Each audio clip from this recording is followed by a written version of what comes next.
Les débats avec vous sur Sud Radio jusqu'à midi, avec aujourd'hui Jean-Luc Benamias. Bonjour Jean-Luc.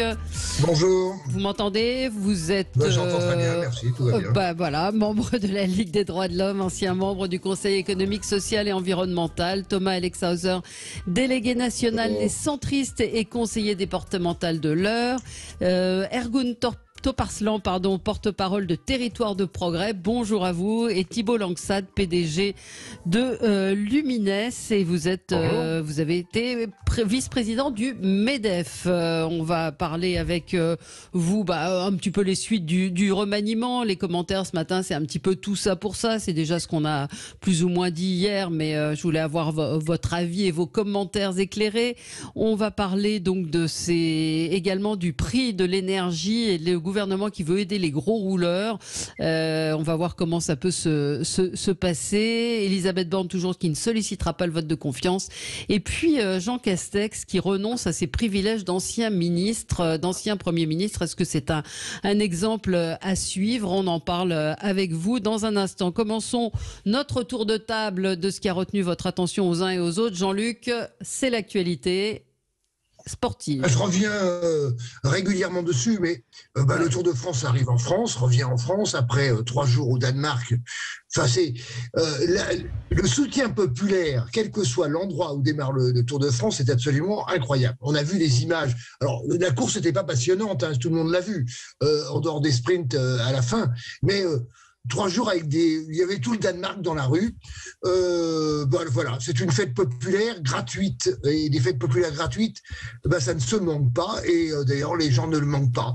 Voilà, en espérant que personne ne fasse d'erreur comme au dernier Tour de France avec cette histoire de pancarte, mais j'ai l'impression que quand même c'est des populations qui regardent le Tour font de plus en plus attention. Voilà, je me réjouis de tout ça, moi, régulièrement. Ça donne de l'espérance, ça donne de l'image, et puis j'aime bien les coureurs. Oui, c'est une fête. On a eu la chance d'avoir Jean-Paul Olivier la semaine dernière qui republie ses mémoires. Et c'est un livre paru aux éditions de Marais que je vous conseille parce que ce sont des petits instantanés de ce qu'il a pu vivre sur le Tour. Il y a des fans du Tour autour de la table? Oui, il y a des fans du Tour et des fans des supporters du Tour aussi, parce que ça fait quelques années, on voit qu'ils dérangent de plus en plus les coureurs. Et j'espère que cette année, ça va être un peu mieux encadré, on va dire, lors de certains passages. Je sais que les coureurs sont beaucoup pleins de cela. L'année dernière, je crois que c'était un peu farfelu. Oui, il y a eu des incidents comme moi, je suis pas un très grand sportif. Ma femme vous en dirait beaucoup de choses là-dessus. Donc, je ne suis pas un très grand sportif, mais quand je pense au Tour de France, je pense à 2 choses. Je pense à mon grand-père l'été qui regardait ça avec attention dans son canapé, et moi qui essayais de suivre, et lui qui était passionné. Et j'en garde aussi un très beau souvenir quand le Tour est parti du Mont-Saint-Michel il y a quelques années, et cette arrivée incroyable sur les Champs-Élysées que j'ai pu vivre, et qui, je pense, est une très belle image de ce qu'est la France, de ce qu'elle sait faire quand elle sait bien le faire. Voilà. Oui. Alors, on reste dans le sport avec vous, Thibault Langsad. C'est un petit peu différent, l'angle que vous vouliez évoquer. Oui, un petit coup de gueule, parce que au moment où on se réjouit d'accueillir les Jeux Olympiques en 2024 à Paris, il faut qu'on fasse attention à ce que l'on dépense. Et on voit aujourd'hui qu'on a dépassé le budget initial qui était de 6,2 milliards. On est à 6,3 milliards, 7,3 milliards. Et donc, on avait prévu et on avait postulé pour des Jeux de sobriété. On avait fait en sorte que tout puisse être réutilisé par la suite, et on voit que l'on dérape, c'est dommage, et il faut vite qu'on rectifie le tir, parce que on n'a plus envie d'avoir des jeux qui plombent les pays comme ça a été le cas par le passé. On avait parié sur des installations mobiles, on avait parié sur beaucoup de choses. On voit qu'on parle beaucoup de sécurité en ce moment, mais il faut aussi que l'on regarde notre capacité à dépenser et de faire en sorte qu'on le contienne.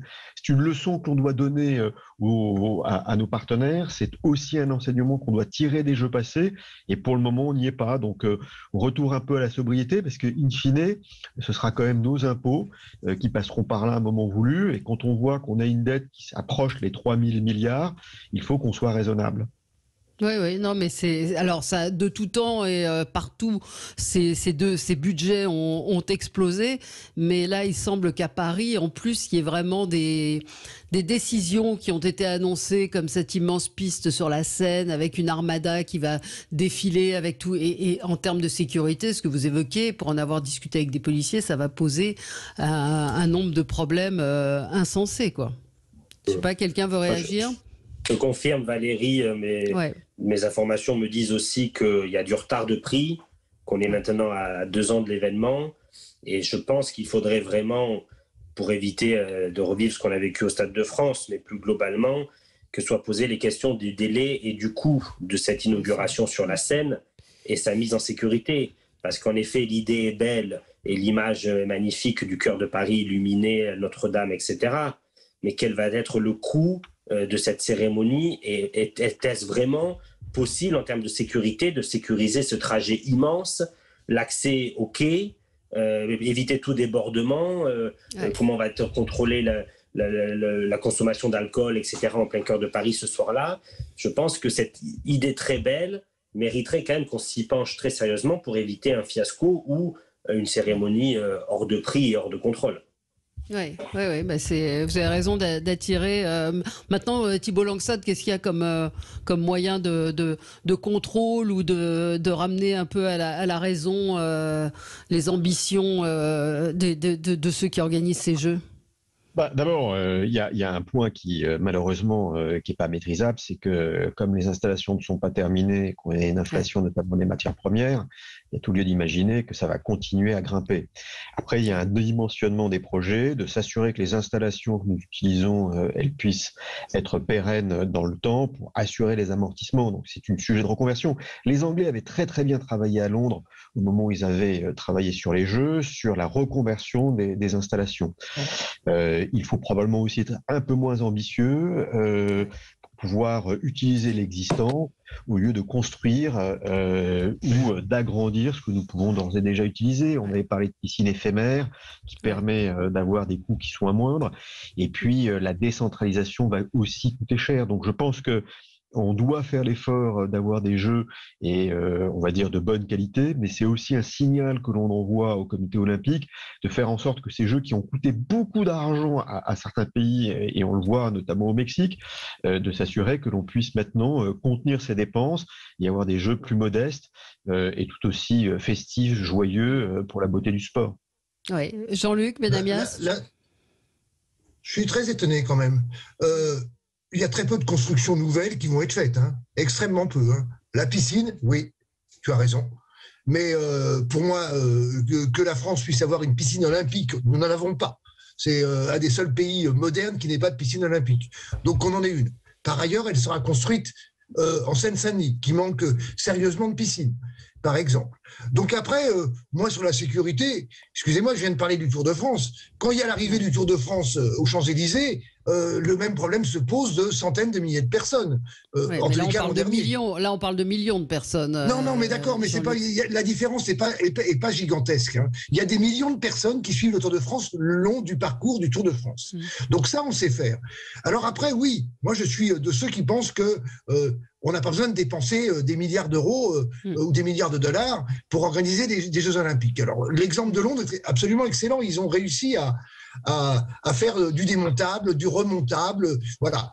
J'espère, j'en suis pas sûr malheureusement, que évidemment les coûts ne dépasseront pas les 7 milliards. Je crains sérieusement. On est déjà à 7 milliards 3. Je sais, tu viens de le dire, j'ai bien entendu. Je crains que, comme souvent dans notre pays, ça augmente sérieusement. Après, si tout ça est adaptable pour les populations, je reviens sur ce que j'ai dit tout à l'heure, de construction nouvelle, moi, ça me paraît honorable. Maintenant, on le sait, les Jeux Olympiques ou les grandes fêtes sportives mondiales, c'est valable pour le foot notamment, seuls les pays riches peuvent les organiser. Allez, petite pause et on se retrouve dans un instant après le journal sur Sud Radio. À tout de suite. Les débats, les commentaires de l'actualité avec aujourd'hui Jean-Luc Benamias, membre de la Ligue des droits de l'homme, ancien membre du Conseil économique, social et environnemental, Thomas Alexhauser, délégué national Les Centristes et conseiller départemental de l'Eure, Ergun Toparslan, porte-parole de Territoire de Progrès et Thibault Langsade, PDG de Lumines et ancien vice-président du MEDEF. On va revenir évidemment sur la composition du gouvernement, du nouveau gouvernement d'Elisabeth Borne, tout ça pour ça. Vous nous direz ce que vous en pensez avec ce remaniement. Elle ne sollicitera pas, Elisabeth Borne, le vote de confiance, peut-être de conscience. Est-ce qu'elle a raison de le faire? Et puis, toujours les décisions qui sont annoncées pour aider ceux qui roulent beaucoup à pouvoir exercer leur métier quand ils doivent utiliser leur voiture. Et puis, Jean Castex renonce à ses privilèges d'ancien Premier ministre. Je voulais qu'on évoque le sujet avec vous. On continue le tour de table de ce qui a retenu votre attention. Ergun Toparslan, ça a un lien avec le nouveau gouvernement. Oui, moi, ce qui m'a surpris à la suite de la nomination de ce nouvel gouvernement, c'est les réactions que cela a suscité, notamment dans certains corps de notre société. Et la nomination du nouveau ministre de la Santé, François Braun, a fait réagir SOS Médecins, qui s'est trouvé indigné de cette nomination. Je suis un peu surpris, mais un vrai coup de gueule, parce que quand on regarde, en fait, la réaction, elle est simplement principalement liée au fait que c'était le président du syndicat des urgentistes et du SAMU, et on se retrouve encore une fois dans ce qui est un peu la problématique de notre pays, ce corporatisme qui nous empêche d'aller chercher une quelconque réforme, une quelconque évolution d'un système qui est pourtant bloqué. Surtout que François Braun est une personnalité, certes nouvellement connu médiatiquement au niveau national, mais il a travaillé sur le programme et le projet du président de la République depuis très longtemps, et d'ailleurs depuis 2021, il fait un travail thématique avec la rencontre de nombreuses personnalités pour essayer, qui a permis de faire ce programme-là. J'en pu en faire l'expérience parce qu'il est venu dans mon département avant la campagne présidentielle pour rencontrer les militants, les personnalités, les chefs de service afin de faire des propositions. Et d'ailleurs, il n'est pas venu du tout avec un prêt-à-penser, et ce qui nous a un peu surpris, il était venu pour écouter et recueillir un peu les propositions et les besoins. Et donc aujourd'hui, on se retrouve avec des réactions, et en plus de ça, avec des relais médiatiques qui donnent de l'ampleur à cette réaction, non pas par rapport à des propositions et surtout un plan de bataille du ministre de la Santé, mais sur son profil politique. Donc voilà, un corporatisme, encore un autre dans notre pays, qui nous empêche de pouvoir réformer et d'avancer sereinement. Donc on voit que les prochaines semaines... Peut-être qu'on peut lui laisser le temps, non ? Peut-être qu'on peut lui laisser le temps, en fait. Exactement, laissons-lui le temps qu'il fasse ses propositions et qu'on réagisse à ses propositions si elles ne vous conviennent pas, en apportant des contre-propositions. Mais uniquement de dire c'est SOS Médecins contre les urgentistes, SAMU contre SOS Médecins, on ne s'en sortira jamais, en fait. Bah oui, mais c'est un petit peu ce que vous êtes en train de dire, quoi. C'est-à-dire que c'est SOS Médecins qui râle contre la nomination, alors qu'il devrait plus. Enfin, je connais pas du tout, mais être content qu'un médecin qui connaît les problèmes de l'hôpital soit nommé à la tête de ce ministère. C'est pas les seuls, hein. Non. Je crois qu'il n'y a pas que SOS Médecins. Moi, je connais pas ce monsieur non plus, mais je crois qu'il n'y a pas que le SOS Médecins qui a réagi.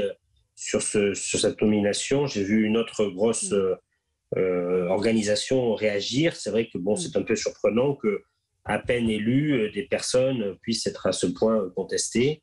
Mais bon, je ne connais pas, donc je ne ferai pas plus de remarques. Mais j'ai vu passer d'autres contestations, notamment le syndicat des urgentistes de France.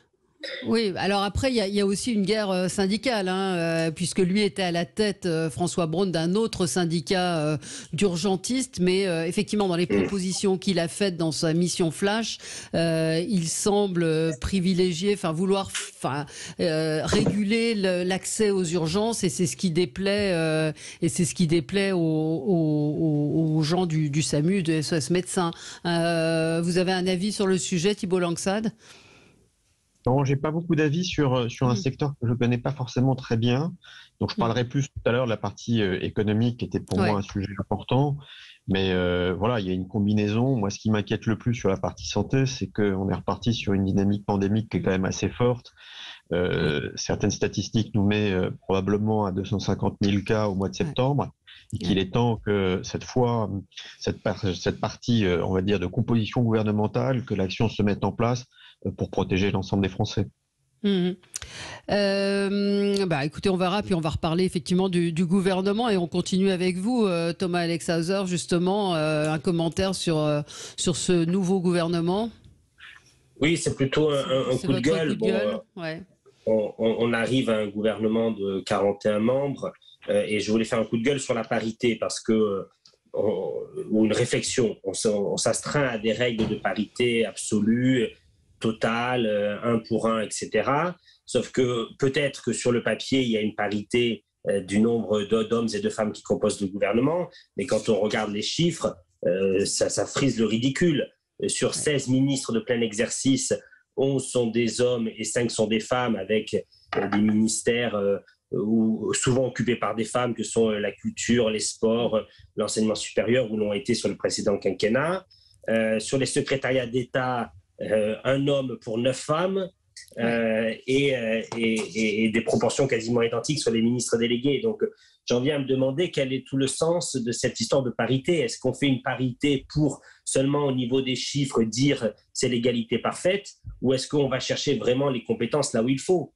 Sarkozy avait promis une parité en 2007, il ne l'avait pas respectée, mais avait estimé que offrant la justice à Rachida Dati, l'économie à Christine Lagarde, l'armée le ministère de l'Intérieur à Michel Alliot-Marie, il avait cassé cette règle. Là, je trouve qu'on est un peu dans le ridicule et qu'on fait l'effet inverse. Voilà. Ouais.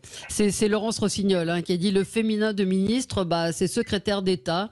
Ministre, 11 hommes, 5 femmes. Ministre délégué, 9 hommes, 6 femmes. Secrétaire d'État, 1 homme, 9 femmes. Première ministre. Vous l'avez dit. Première ministre, c'est une femme. C'est vrai que la première ministre est une femme. Mais j'espère qu'elle n'est pas première ministre parce que c'est une femme. Je pense pas, mais si on rentre dans les calculs là, il faut le mettre aussi dans la balance. Mais vous avez vu un changement, vous, dans le gouvernement? Moi, j'ai pas vraiment vu de changement, je crois. C'est dommage. J'ai l'impression attendez, laissez parler Jean-Luc. Ouais. J'ai l'impression de tous les connaître. Donc, moi, je vois quand même quelques grossièretés. J'en vois 2. Qui sont des choses politiques au niveau fondamental, de mon point de vue. L'outre-mer, ministère de l'Intérieur. Intéressant. Jeunesse, ministère de l'Armée. Intéressant. Sur le fond, on verra ce que ça donne. Mais c'est quand même très surprenant, cette donne, parce que des deux côtés, la jeunesse, l'armée, bizarroïde, ça pourrait être l'éducation nationale, ça pourrait être la culture, ça pourrait être d'autres ministères qui prendraient sous leur coupe la jeunesse. Et alors là, l'outre-mer, avec le ministère de l'Intérieur, quand on sait ce qui s'est passé depuis près d'1 an, si ce n'est un peu plus, dans les différents territoires d'outre-mer, c'est pas tellement de bon augure de mon point de vue. C'est bien pour ça, non? Enfin, je sais pas comment vous. Vous comprenez. Alors, j'allais plus loin. Ont-ils si mal voté que ça? Alors, il semblerait que oui. Oui. Thibault Langsade. Bon, d'abord, sur ce qui vient d'être dit, c'est une tradition. Pendant longtemps, les ministères des Outre-mer ont été rattachés au ministère de l'Intérieur. Donc, ce n'est pas vraiment une surprise. Il est vrai néanmoins qu'on aurait pu imaginer une dynamique économique plus forte dont les Outre-mer ont besoin. On a besoin d'investir dans ces territoires ultramarins. Et ça donne un axe évidemment très, très politique. Mais pourquoi pas? Après, moi, quand je regarde le ministère, en tout cas de l'économie et des finances, il y a de quoi probablement rassurer les entrepreneurs. Roland Lescure, Olivia Grégoire ont participé à la construction de la loi Pacte, donc ils ont une vraie légitimité pour pouvoir porter ces sujets. C'est plutôt rassurant derrière d'avoir une forme de stabilité par la présence de Bruno Le Maire. Donc j'ai envie de dire, on a là une dynamique qui est plutôt rassurante pour les entrepreneurs, avec une forte stabilité qui, à mon sens, est important. C'est important au moment où on a cette crise économique qui se profile, en tout cas cette tendance inflationniste, au moment où on a énormément aidé les entreprises sur des aspects éminemment techniques, et bien d'avoir une équipe qui change pas trop, ou en tout cas qu'on track record pour pouvoir travailler en ce sens. Voilà, donc moi, pour la partie purement entrepreneuriale, même si c'est pas vraiment une grande surprise, Jean-Noël Barrot a une bonne vision, on va dire, de la partie numérique. Les entrepreneurs s'inscrivent là dans une dynamique plutôt de sécurisation de ce qui a été mis en place par le passé. Oui, Ergun ? Non, l'idée c'était évidemment d'aller chercher un gouvernement de coalition. Malheureusement, ça n'a pas été le cas. Aujourd'hui, moi, ce que je constate aussi, c'est qu'il y a des nouveaux profils, certes un petit peu moins connus, mais qui ont fait preuve d'un certain travail lors du dernier quinquennat et qui ont été réélus. Un certain nombre de nouveaux ministres qui, je pense, sont des profils très prometteurs. Je pense à Carole Grandjean, je pense à Hervé Berville, je pense à Bérangère Couillard. Et donc, je pense qu'ils peuvent créer de bonnes surprises et on attend de voir maintenant responsabilité comment ils arrivent à mettre en œuvre le macronisme qui leur a permis, parce que ce sont en réalité des personnes de la société civile qui se sont retrouvées députées en 2017 et qui maintenant, avec une certaine expérience, peuvent passer, je pense, à un niveau supérieur. Donc, le tout étant maintenant dans le contexte compliqué qu'on connaît et surtout inflationniste et économiquement compliqué, plus un contexte géopolitique qui va nous mettre en difficulté, c'est qu'on puisse retrouver une action de notre pays qui permettra de protéger les plus faibles et qui nous permettra économiquement de tenir. Parce que ce qu'on constate, c'est que les chiffres de l'inflation qui sont en train de tomber, notamment chez nos voisins, sont plutôt inquiétants. On a réussi un peu à l'endiguer lors des quelques mois précédents, mais surtout, y compris chez nous, on est un petit peu au-dessus de nos prévisions. Donc, on n'est pas à l'abri d'un contexte qui sera d'autant plus difficile et la stabilité politique va d'autant plus importante. À voir maintenant le comportement, la réaction de l'Assemblée nationale lorsqu'il faudra mettre en œuvre certaines des propositions et le vote que cela va susciter. Donc, encore une fois, j'espère qu'on va réussir à sortir des postures politiciennes. Je suis vraiment navré qu'on n'ait pas réussi à trouver une culture de la coalition à travers le vote des Français. Mais j'espère aussi que le vote des députés permettra de sortir et de faire face aux différentes problématiques que connaîtra notre pays et notre continent. Oui, Valérie, si je peux me permettre de réagir à ce que dit Ergun. La coalition, ça ne s'écrit pas en 48 heures. Ce qu'avait proposé le chef de l'État Macron de dire « dites-nous si oui ou non vous voulez faire partie de l'aventure », ça ne se fait pas comme ça. Déjà, il aurait fallu qu'il y ait un programme commun, il aurait fallu qu'il y ait des idées fortes qui se dégagent ou que le président laisse venir des idées très fortes ou s'exprime aussi sur des grands projets qu'il veut mener dans les 6 prochains mois. Ça n'a pas du tout été le cas. Et les Français, ils ont voulu donner un signal au président qui était « vous n'aurez pas la majorité absolue ». Ils n'ont pas voulu dire au président « faites une coalition avec la droite ». Parce que s'ils avaient voulu faire une coalition avec la droite, les Français, ils auraient mis davantage de députés de la droite et du centre à l'Assemblée. Sauf que le signal qu'il faut retenir et que l'on oublie de dire depuis ces résultats législatifs, c'est que le grand gagnant, c'est Marine Le Pen. C'est le bon contestataire. C'est 90 députés RN à l'Assemblée nationale. On n'aurait jamais envisagé, imaginé ça. Et donc les Français, à travers ce vote de 90 députés RN, et c'est le cas chez moi, ont envoyé un signal très fort d'alerte, de cri d'alarme, de mécontentement, et n'ont pas dit « faites-nous demain une coalition de la droite et avec la Macronie ». Ce n'est pas ça. Et je trouve que M. Macron a bien fait de se contenter au gouvernement qu'il a pris, avec ses alliés, avec ses parlementaires, parce que la politique du débauchage, ça suffit. Les Français en ont ras-le-bol. Maintenant, il faut se mettre au travail. Il faut arrêter le cirque de l'Assemblée, etc. Il faut se mettre au boulot. Il faut bosser tout l'été pour arriver à donner de l'air aux Français. On va parler tout à l'heure des frais du carburant, mais je pense qu'il y a un gros sujet sur les hausses de salaire. Et qui dit hausse de salaire dit énorme réforme, pouvoir dégager des marges financières. Je voudrais juste partager le fait que la dette va nous coûter désormais 50 milliards d'euros. C'est 50 milliards d'euros de perdus qui ne partent qu'en intérêts financiers. Allez, petite pause et on se retrouve dans un instant pour parler de tout ça, de la hausse du prix des carburants et puis peut-être de l'argent récupéré. Vous allez me dire que c'est peut-être pas beaucoup, mais pour l'exemple, auprès des anciens premiers ministres ou ministres de l'Intérieur qui sont dotés de chauffeurs et de gardes du corps, peut-être faut-il en finir avec cela. À tout de suite.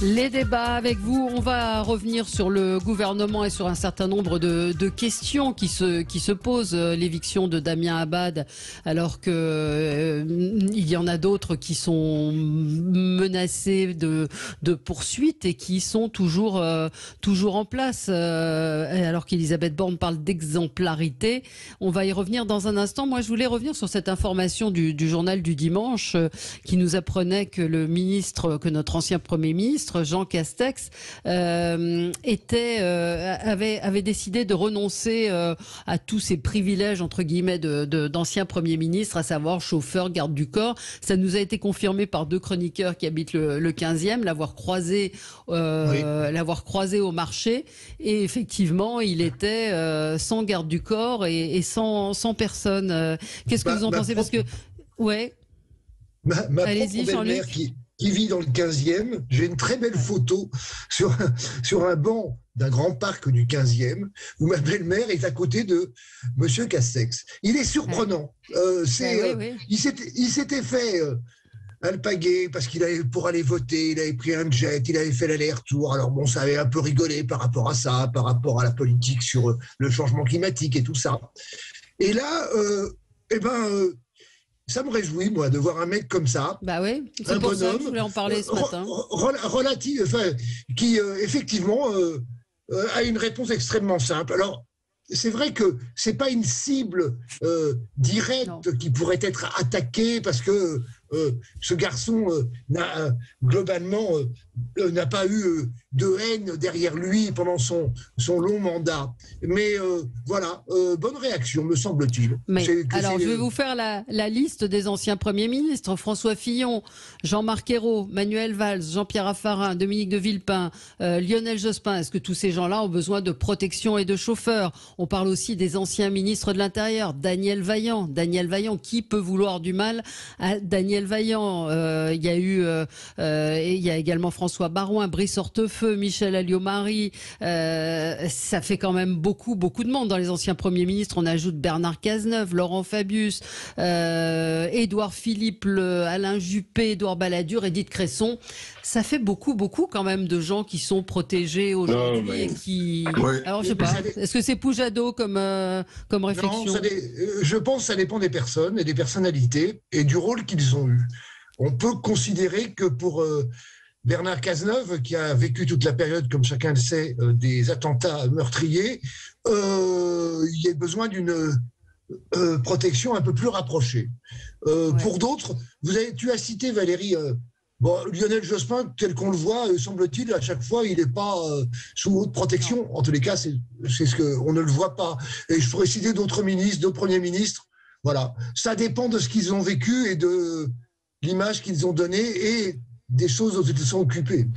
Oui, je pense comme Jean-Luc qu'il y a une limite sur... Je pense comme Jean-Luc qu'il y a une limite sur ce qu'ils ont pu vivre et de risques terroristes, etc.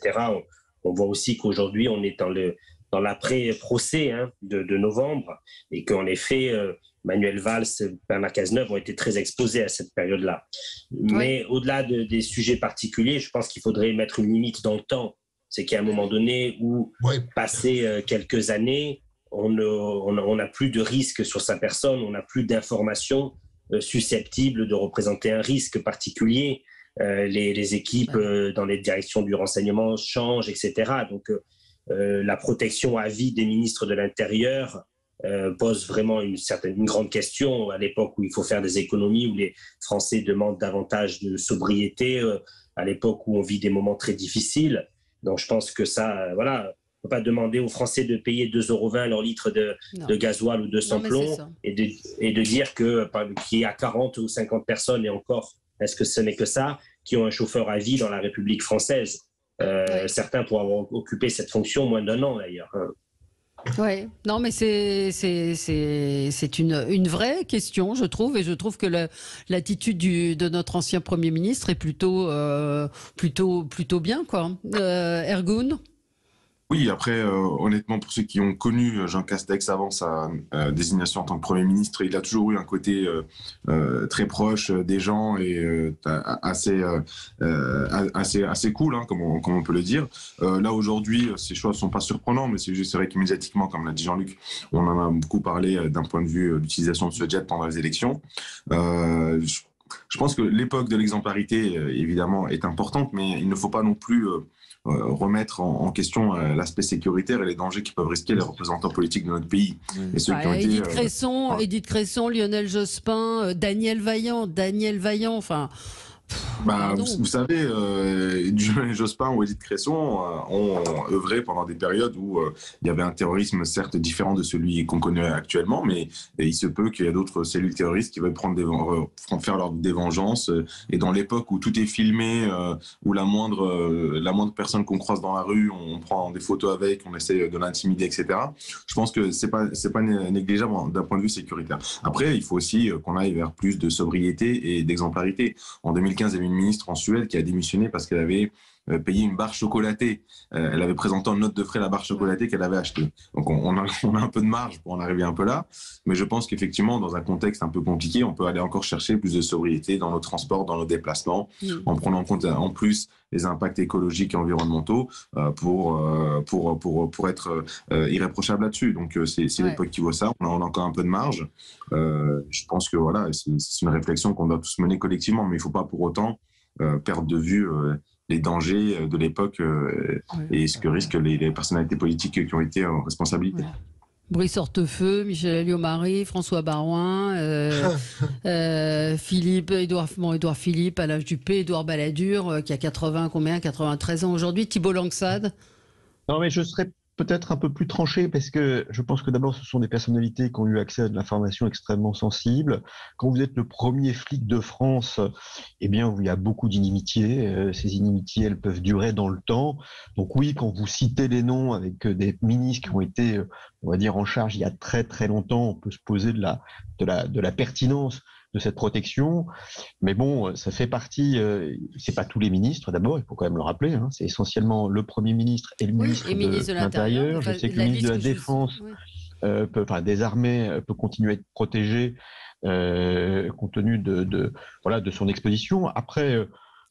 Soyons très très cohérents. Si demain on avait un attentat sur une personnalité exposée qu'on vient de signer, qu'on vient d'exprimer, il y aurait un renforcement immédiat de la protection. Donc oui, il y a un atterrissage qui doit se faire. Il est vrai que quand on a été exposé il y a 30 ans, c'est plus tout à fait la même exposition que quelqu'un qui vient de sortir de la fonction de Premier ministre. Puis après, ne tombons pas, effectivement, ce sont des économies qui peuvent être faites. Oui, pas énorme, mais c'est l'exemplarité à une époque. Et oui, c'est le sujet de l'exemplarité. Je trouve que c'est un véritable coup de cœur, ce qu'on aurait pu d'ailleurs citer sur Jean Castex, parce que ça fait partie de sa bonhomie, et puis ça donne une simplicité qui nous plaît. Néanmoins, le fait qu'il soit protégé pendant encore quelques mois ne m'aurait absolument pas choqué, bien au contraire. Non, bien sûr, mais c'est une question de temps. Effectivement, Ergun, quand vous parlez de... je vois pas qui pourrait vouloir atteindre Daniel Vaillant ou Lionel Jospin aujourd'hui. C'est toujours possible. Je sais pas, une personne... Non, mais le risque zéro n'existe pas. Maintenant, vous citiez vous-même les pays nordiques. Il y a un moment, peut-être qu'il faudrait limiter dans le temps. C'est juste ça. Je pense qu'on est l'un des rares pays à avoir de tels systèmes en place. Après, on va pas épiloguer sur ce sujet. Non. C'est surtout pour eux. Je pense que après, oui, la République française a un gros travail à faire sur elle, sur les moyens qu'elle met à disposition de ses hauts dirigeants, de ses cadres, de ses grands élus, des grandes personnalités. Il y a un travail énorme à faire. François Hollande a demandé aux collectivités locales de faire des économies colossales sous le précédent quinquennat. Est-ce que l'État a fait le quart des économies qu'ont dû faire les collectivités avec les baisses des dotations entre 2012 et 2017 ? La réponse est clairement non. Donc je pense qu'il y a en effet des économies à faire.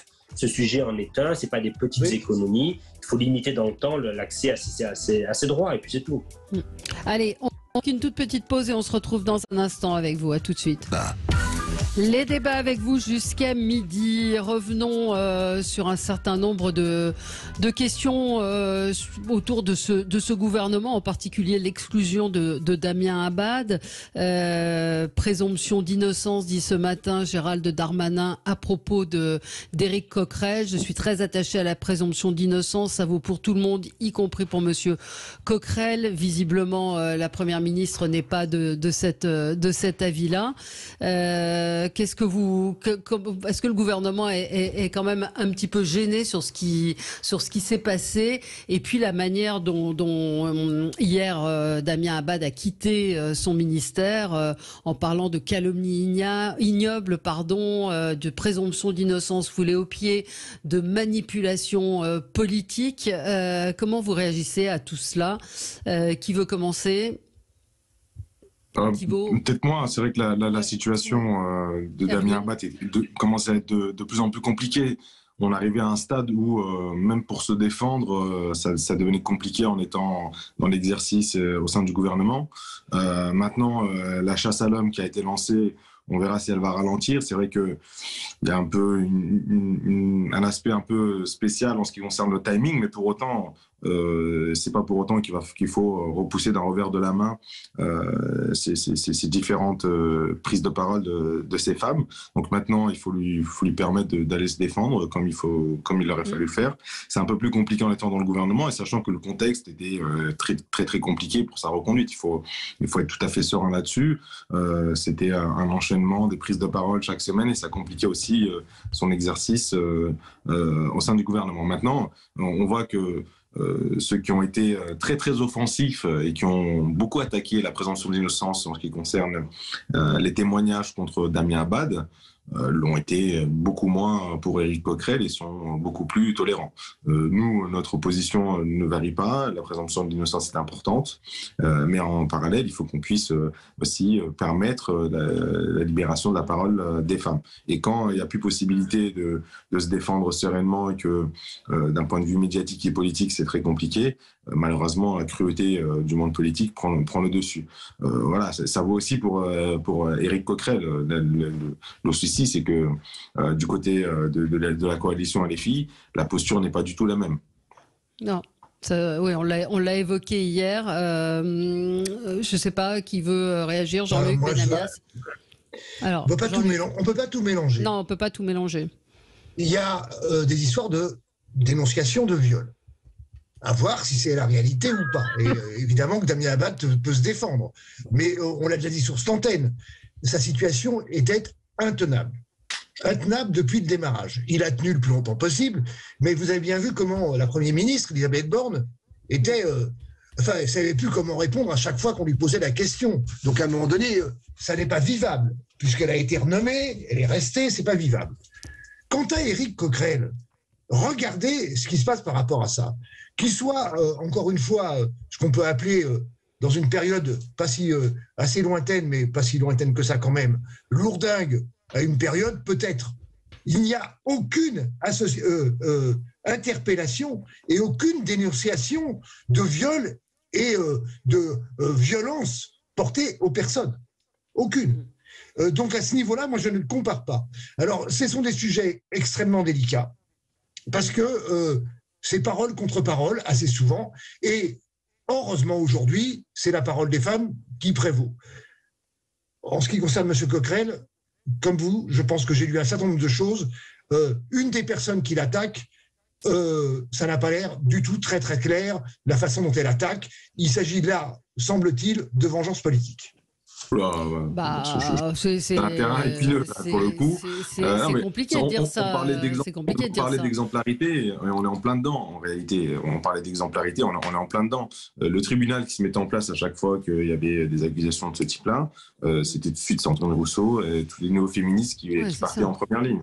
Voilà, là, le truc, c'est qu'ils reviennent à la raison. Moi, ça me va. Moi, quand ils disent présomption d'innocence, ça me va. Le problème, c'est pourquoi avoir fait les chevaliers blancs avec toutes les autres personnes et quand ça concerne les nôtres, ils se calment. Donc le souci, c'est un souci de crédibilité politique et de maintenant de portage du féminisme politique. Aujourd'hui, je suis désolé de dire, mais cette famille politique ne peut plus revendiquer un féminisme pur, blanc, comme ils l'ont fait pendant des années, ne serait-ce que par rapport à leur comportement. Ils peuvent se rattraper, on verra. Ouais.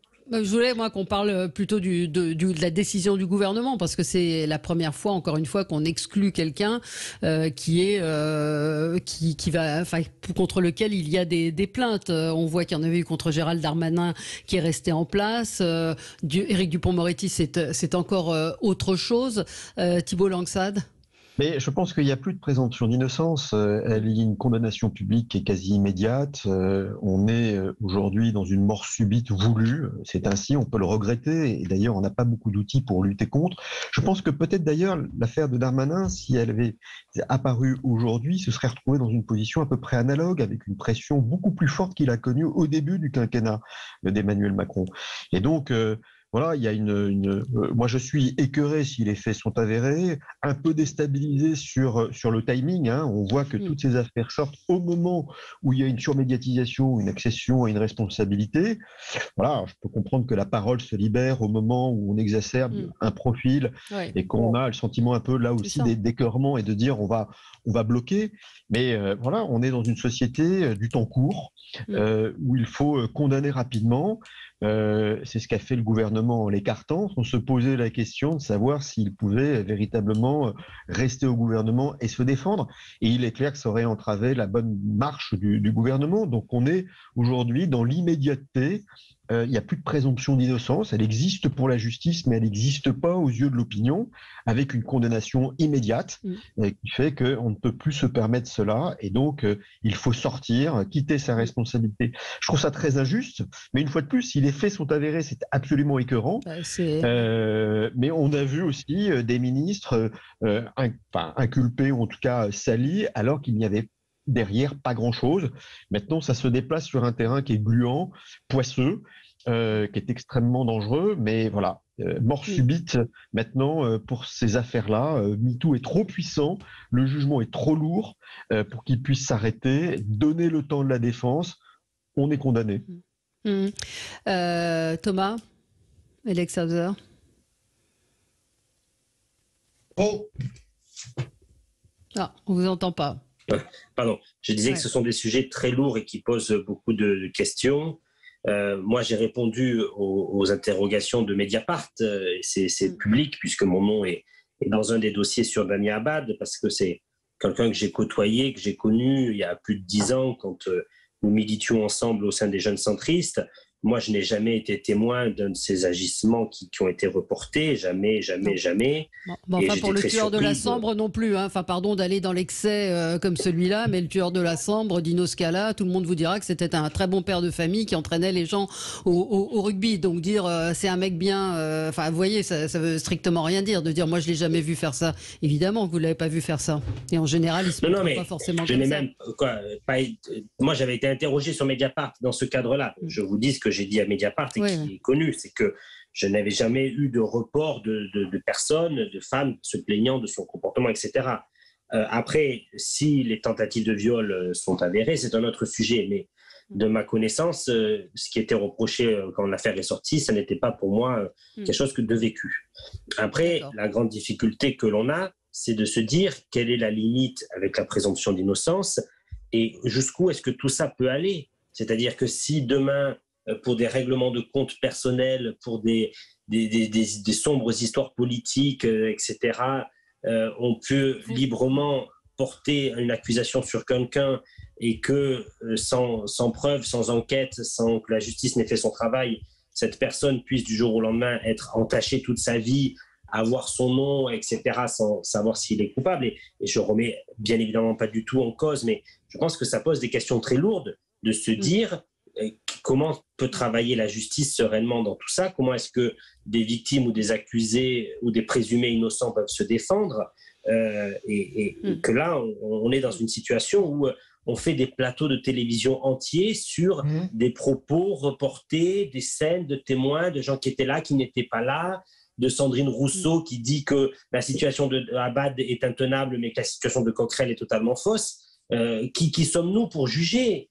Donc je pense que cela pose de vraies questions sur la capacité de chacun à se défendre, à être à la fois entendu. Il y a un truc qui est simple, hein, Thomas, il y a un truc qui est simple, c'est porter plainte pour diffamation. Ce que n'a pas fait Damien Abad, il porte plainte, je crois, pour dénonciation calomnieuse, ce qui évite, quand on porte plainte pour dénonciation calomnieuse, d'avoir à débattre du fond. C'est ce qu'avait fait Nicolas Hulot. Il avait porté plainte en se drapant dans sa dignité, en disant jamais je ne laisserai dire tout cela, je porte plainte pour diffamation. Et je vous rappelle que cette plainte pour diffamation a été retirée le 24 décembre. comme par hasard, j'ai envie de vous dire, et que quand on est accusé de quelque chose dont on se défend et qu'on est indigné de ces accusations, on va au bout. Sauf qu'avec la diffamation, vous êtes obligé d'entendre toutes les parties et de parler du fond. C'est-à-dire, est-ce que vraiment cet acte a eu lieu? Et que, voilà, il n'y a pas forcément d'envie. Quant aux femmes qui instrumentaliseraient politiquement, oui, c'est possible. Maintenant, pour connaître un certain nombre de femmes... vous l'avez dit. Non, mais vous l'avez dit. Ce que je veux dire, c'est que je pense qu'aucune femme, ou alors peut-être quelques-unes, n'ont vraiment envie de s'afficher comme étant victime d'agressions sexuelles. C'est jamais quelque chose de... Ou alors il faut être vraiment blindé ou timbré. Encore moins que l'une des plaignantes sur Damien serait encore élue aujourd'hui. Encore moins une volonté, je pense, de s'afficher si on n'avait rien à redire. Mais moi, aujourd'hui, si demain... je veux colporter des accusations sur M. Benamias qui est ici en ligne. Si je fais un faux compte Twitter qui donne des insanités sur M. Benamias ou qui l'accuse d'avoir escroqué sa grand-mère, mais je peux le faire. Je peux faire des comptes Twitter parce que Twitter ne régule absolument rien. Oui, sauf que vous savez très bien aussi qu'en général, quand vous évoquez ce type d'affaires, vous n'avez rien vu, mais il y a des gens au sein des LR qui ont un son de cloche un peu différent. Bon, on va pas rentrer dans le détail de tout ça, mais voilà. Bon, c'est une affaire compliquée de toute façon. Je voulais qu'on parle quand même aussi du vote de confiance que ne demandera pas la première ministre. Est-ce que vous pensez qu'elle n'a pas d'autre choix? Thibault Langsade? Je vois pas l'intérêt. On sait qu'il y a une majorité relative. Si elle demande un vote de confiance, la probabilité que le vote ne lui soit pas acquis, c'est QFD. On sait que cette majorité n'existe pas, qu'il va falloir cheminer sur, on va dire, une ligne de crête. Et donc, je vois pas pourquoi politiquement elle s'offrirait, on va dire, une première difficulté. Donc, elle n'a pas le choix. Il y a une méthode qui va être mise en place par le gouvernement pour essayer de faire sortir des textes. Et on sait que ça va être compliqué. Il y aura un discours de politique générale qui donnera en tout cas des indications. Et comme on l'a dit, globalement tous, maintenant on a besoin de se mettre au travail. On a besoin de réformer le pays et en tout cas d'avoir des mesures d'urgence compte tenu de la situation. Allez, au boulot, on avance. Et puis la politique politicienne, vous rassurez-vous, elle prendra sa part assez vite compte tenu de la composition. Mais dans un premier temps, je pense que les Français ont besoin d'avoir quelque chose qui se mette en place et les premières mesures qui sortent. Oui, on va y revenir dans un instant. Je vous donne la parole tout de suite après la petite pause sur Sud Radio. À tout de suite. Les débats avec vous jusqu'à midi. Nous parlions donc de ce vote de confiance que ne demandera pas la première ministre. Qu'en pensez-vous? Jean-Luc Benamias, je voyais que vous vouliez réagir, c'est normal. Oui. On serait à sa place, on ne voit pas pourquoi elle le ferait. Elle est sûre de perdre. Or, cette majorité relative fait que, globalement, enfin en tous les cas on peut le penser, combien de temps ça va durer? 6 mois, 1 an, 1 an et demi avant qu'il y ait réélection législative. Parce que la répartition dans ce nouveau Parlement fait qu'aucune majorité n'est atteignable réellement. Alors je veux bien que sur des textes par rapport notamment à l'inflation et par rapport à un certain nombre de domaines immédiats, on ait besoin d'agir vite et que ce sera sans doute possible, mais sur les grands fondamentaux, et notamment ce qu'avait annoncé le président de la République Emmanuel Macron pendant la présidentielle, parce qu'il n'a rien annoncé après pendant la législative, eh bien, par rapport à la retraite à 65 ans, par rapport à des dossiers extrêmement importants de vision à moyen et long terme, il n'y aura pas de majorité. Donc, clairement, Madame Borne n'a pas le choix, elle va passer, elle fera sa déclaration de politique générale, et puis ça passera, sans vote, mais derrière tout ça, les complexités vont continuer et arriver à avoir des majorités avec un Parlement, avec des républicains et des centristes qui n'ont aucune envie de s'attacher à cela pour l'instant, puisque ce serait signifier qu'ils sont politiquement morts, en tous les cas pour un certain temps. Pour Emmanuel Macron, avoir le soutien peu ou prou du Rassemblement national est une impossibilité notoire et la NUPS ne lâchera rien. Donc dans ce cadre-là, ça peut tenir quelques semaines, ça peut tenir quelques mois, mais ça ne tiendra pas plus. Ouais. Qui n'a pas... Oui, Valérie. Thomas, oui. Je pense qu'il faut qu'à un moment donné, on sorte un peu de du spectacle. On n'a jamais eu autant d'intérêt pour l'Assemblée nationale. Alors c'est normal, vous me direz, il n'y a plus de majorité absolue à un président nouvellement élu, c'est une majorité relative, mais on ne s'est jamais autant passionné pour l'élection du président de la Commission des finances, alors que d'habitude on n'en parlait quasiment jamais, c'était un fait acquis, etc. Juste si je fais une parenthèse très courte là-dessus, c'est qu'on est encore dans une histoire invraisemblable. Soit le gouvernement assumait de donner cette présidence de commission au Rassemblement national parce que premier groupe d'opposition et c'était envisageable de le jouer comme ça, soit il disait on refuse le Front National, on prend une personnalité consensuelle et c'était Charles de Courson qui était consensuel et qui représentait l'opposition et pour éviter le choix de Coquerel. Je ferme la parenthèse. Aujourd'hui, il y a un boulot de donner. Les Français ont demandé aux parlementaires, aux forces politiques de travailler ensemble, de pouvoir avoir une majorité où à un moment donné, ils travaillent ensemble sur des texte après texte. Et donc, les motions de censure, les votes de confiance, etc., à un moment donné, ça suffit de passer du temps entier pour faire des discours à l'Assemblée nationale ou sur les plateaux de télé sur la censure, etc., qui ne passera jamais. Bossons, mettons le Parlement au boulot. Arrêtons de parler du prix de l'essence sans jamais en parler publiquement. Bien sûr. Ouais. Bah, parlons-en peut-être du prix de l'essence. Qu'est-ce qu'on peut faire? Moi, je pense que la solution n'est pas à continuer à verser. Il faut en effet voir pourquoi est-ce que l'essence est si chère aujourd'hui. Mais pour moi, la situation, le sujet n'est plus là. Pour moi, le sujet est un sujet de pouvoir d'achat et de salaire. Mondial. Oui, pour moi, c'est un sujet de salaire. L'énergie, vous le savez, dans les territoires, est quand même une question primordiale. Les gens ont besoin de leur voiture pour se déplacer. Le prix de l'essence, c'est partout. Augmenter. Ouais. Ça va ne faire qu'augmenter. Même les sachets de granulés de bois qui sont fabriqués en France augmentent quand on les achète dans les magasins de bricolage pour chauffer chez soi. Bon. Moi, je pense qu'il y a un véritable sujet de salaire, de revalorisation du travail, et que pour ça nécessite des grandes réformes qui n'ont pas pour l'instant été proposées par le chef de l'État, mais que désormais, le fait que la vie sera demain plus chère, on ne pourra pas le limiter. On ne va pas non plus pouvoir faire des chèques à la grande distribution pour compenser une partie du prix de l'essence une fois que le travail de régulation serait entamé et abouti. Je pense qu'il faut qu'on puisse avoir de vraies discussions sur les salaires et voir comment on peut aider les entreprises à augmenter le salaire des salariés. Ça, c'est pour moi la réponse à apporter. Ce n'est pas la réponse du chèque, qui est une réponse provisoire et qui insuffle une mauvaise relation entre le contribuable, le citoyen et le gouvernant.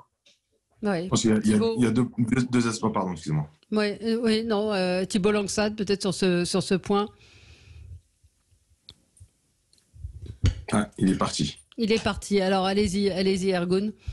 Non, il y a plusieurs aspects sur cette problématique-là. Il y a surtout une réalité conjoncturelle qui est très occasionnée par rapport au contexte qu'on connaît. Il y a des problématiques structurelles. L'avantage qu'aurait pu avoir une Assemblée nationale de ce type-là, c'est que ça aurait été de dire, au final, on va avancer problématique par problématique avec le retour des idées au sein de cette Assemblée. Malheureusement, on voit que le débat, c'est est-ce qu'on fait un vote de confiance ou pas, qui s'abstient au moment du vote, à quel moment Jean-Luc Mélenchon va dire à ses députés de faire la technique du rideau pour mettre en minorité et s'en réjouir sur les réseaux sociaux. Donc on est très loin des problématiques et des débats qu'on aurait pu avoir qui auraient pu être très intéressants. Sur le prix de l'essence, il y a plusieurs aspects. Il y a aussi la réalité de nos régions, avec notamment la compétence transport qui en fait partie, le manque de développement qui ont été faits là-dessus, le manque d'intérêt aussi de Français qui sont très peu intéressés aux élections régionales, mais au final on voit que ça concerne et ça impacte leur quotidien. Et quand on voit qu'il y a peu d'alternatives dans beaucoup de régions pour les travailleurs aux véhicules, on a beaucoup de questions à se poser en ce qui concerne notre modèle. Donc c'est typiquement un sujet pour lequel on doit aller chercher une majorité la plus large possible pour trouver des solutions concrètes, solutions court-termistes, parce que malgré tout, il y en a qui peuvent plus aller au travail. Et il y a un sujet qu'on n'a pas vu passer ces derniers temps, mais en 2022, on a eu un record de démissions de CDI. C'est-à-dire que les gens remettent en cause leur mode de vie et leur mode de travail. On a 500 000 personnes qui ont renoncé à des CDI. Et donc aujourd'hui, on peut se retrouver aussi dans une situation où notre économie peut être impactée, la vie de nos entreprises peut être impactée là-dessus. Et je pense que le retour de Thibault peut être intéressant sur ce passage-là. Oui, alors Thibault est revenu. Thibault Langsade. Sur le prix des carburants, quelle est la solution? Les LR ont proposé qu'on plafonne à 1,50 €, mais ça semble impossible comme solution. Le ministre de l'économie a proposé de se pencher sur une indemnisation plus généreuse pour les gros rouleurs, mais enfin on imagine que ce sera une usine à gaz à mettre en place. Qu'est-ce que vous en pensez? Vous avez été vice-président du MEDEF, je le rappelle. Je pense que ça va être effectivement un peu compliqué à mettre en place. En tout cas, ce qui est intéressant, c'est que ce soit ciblé sur les collaborateurs d'entreprise, ceux qui utilisent le plus leur voiture. Donc, on a déjà un dispositif de prise en charge qui peut être financé par l'entreprise. On peut le cumuler avec la mobilité transport qui est actuellement mis en place en Ile-de-France et dans les grandes villes. Donc, c'est une première étape. Et la deuxième étape, effectivement, c'est cette aide de l'État qui va coûter assez cher. Le problème, c'est que morceau avalé n'a vite plus de goût, et donc on va faire une dépense extrêmement forte sur une durée dont on ne sait pas très bien si cette période sera couverte. Donc, je pense que c'est bien de le cibler sur les personnes qui utilisent leur voiture, notamment sur les collaborateurs qui sont en province. Moi, j'ai, on va dire, des sites qui sont à Mayenne, qui sont à Lens, et les gens utilisent leur voiture pour venir. Alors, on peut faire du covoiturage, on peut faire beaucoup de choses, mais c'est plutôt bien que ce soit un dispositif pris en charge par l'État, en espérant que cette crise énergétique ne dure pas. Mais pour le moment, tous les indicateurs sont là pour que le prix du baril reste élevé assez longtemps. Jean-Luc? La crise énergétique n'est pas prête de s'arrêter. Il n'y a pas que ceux qui partent travailler en voiture. Il y a dans le monde rural ou dans le monde urbain besoin pour aller amener les enfants à l'école, amener les enfants au sport, amener les enfants dans les milieux culturels et tout cela. Donc c'est bien plus compliqué que ça. Je n'ai pas de réponse immédiate. Si je l'avais, ça se saurait.